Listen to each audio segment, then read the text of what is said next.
বৌমা, ও বৌমা, গেলে কোথায় তুমি? তাড়াতাড়ি এদিকে এসো। এই গরমের মধ্যে আমি জ্বলে পুড়ে মরে গেলাম। এই সংসারে কি কেউ নাই যে আমাকে এক গ্লাস শরবত বানিয়ে খাওয়াবে?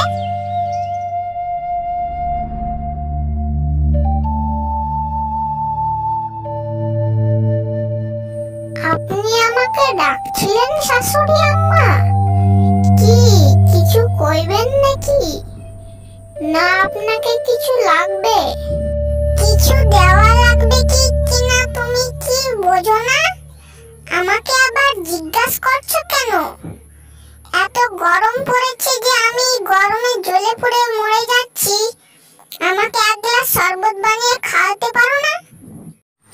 আচ্ছা, আমি ঘরে কি করি আপনি তাহলে চোখে দেখেন না?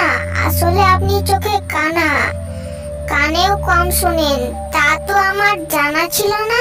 আচ্ছা আম্মা জান, আমি গরমে রান্নাঘরে আগুন পোহি, তাই তো আপনাকে শরবত বানিয়ে খাওয়াতে পারি না। এই মুখ পুরি, শাশুড়ির সাথে ভালো করে কথা বলতে পারিস না?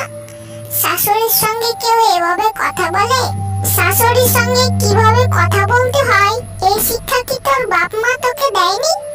মুখে লাগাম দিয়ে কথা কন। বাপ মা তুইলে আমাকে কথা কইবেন না, কইতাছি। ৫-৬ খান তরকারি না হলে তো আপনারা খেতে পারেন না। রান্নার জন্য যে আমাকে সারাদিন রান্না করে ফেলে রাখেন, তা কিনা আপনাদের চোখে পড়ে না। আপনি আবার কোন আপনাকে শরবত বানিয়ে খাওয়াই না।